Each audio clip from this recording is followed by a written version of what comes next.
A husband took his wife on a trip abroad, but along the way, his cold heart drove him to push her into the sea. She desperately clung to his hand, begging for her life. But without hesitation, he let go, watching her vanish beneath the waves. Then he pretended to grieve, running back to the ship, crying for help. But it was too late. She was gone. Determined to uncover the truth behind her sister's death, she attended the funeral disguised as a passerby. The twin noticed his complete lack of grief. Instead, he seemed pleased and proud. A trained psychologist, she closely observed the husband and a woman who appeared too comfortable by his side. The man had conspired with her sister's close friend to eliminate her and take over her wealth. News of the incident spread quickly. By chance, the wife's twin sister, who had been living abroad, heard the story. She sensed something suspicious. When the husband began talking about inheriting his wife's shares in Shin Group, she knew then her sister's death was no accident. She immediately ordered her assistant to begin a full investigation into the man and the other woman. As she suspected, the husband played the role of grieving widower and publicly announced in front of shareholders that he would soon take over all her shares. She said nothing, but as she approached, her face became visible and renamed the company Young Shin Group. The board hesitated, but with no clear heir, they reluctantly agreed. She would take on her sister's identity and bring her enemies to their knees. I knew I wouldn't die that easily. A burning hatred flared in the twins' eyes. She vowed.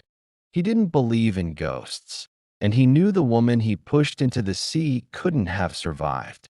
So he demanded, "These two lovers will pay for what they've done with their blood." A bold plan took shape in her mind. Because she had grown up abroad after her parents' divorce, no one in the country knew of her existence. At the luxurious funeral ceremony, pretending to support her, but the woman refused. But now began recalling specific romantic memories only Shin Xinyang would know.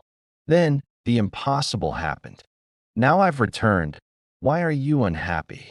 A woman in plain clothing stepped forward. The crowd was shocked. The husband froze in horror. Was it a ghost? The woman finally spoke. "Honey, it's been so long." Stunned, the husband tried to stay calm. "You're not Shin Xinyang. Who are you?" But the dog, rather than attacking, warmly greeted her. She looked him dead in the eye. "Look closely. I'm your wife, Shin Xinyang." Her best friend stepped in. He secretly snatched a few strands of her hair and gave them to the mistress to run a DNA test, aiming to expose her during the shareholders' meeting.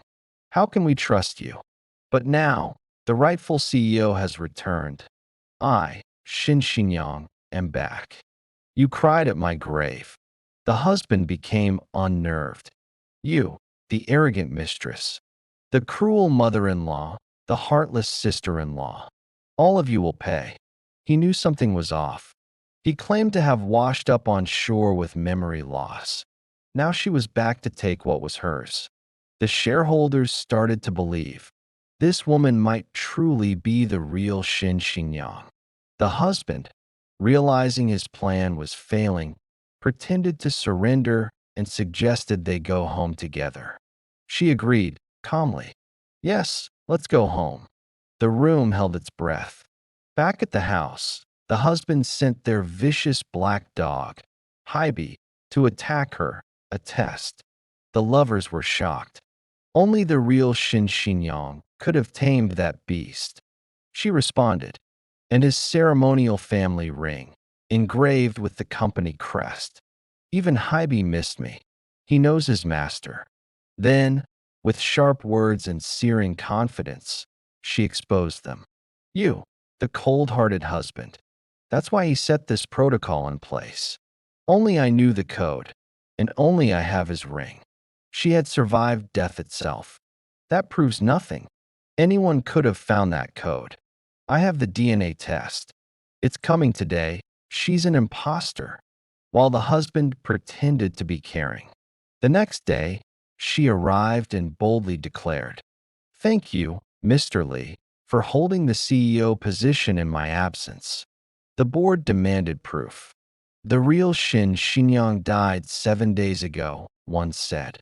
She smiled and said, "Let's find out."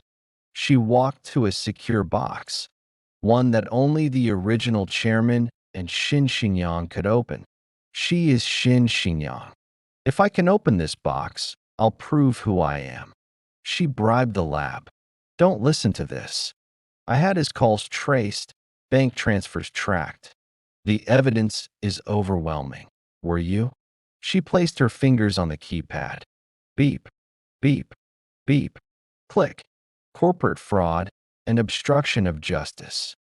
"I came back to restore what's rightfully mine and to protect what my family built." The lock disengaged. She slowly lifted the lid, revealing 2 items inside. It was just supposed to be an accident. A handwritten letter from the late chairman. Gasps filled the room. "And your lies took everything else." Board member whispers. "That ring, it was passed down only to the chairman's bloodline." Shin Shinyang calmly. "My father knew there might come a day when my identity would be challenged." Husband shouting, "No." Narrator.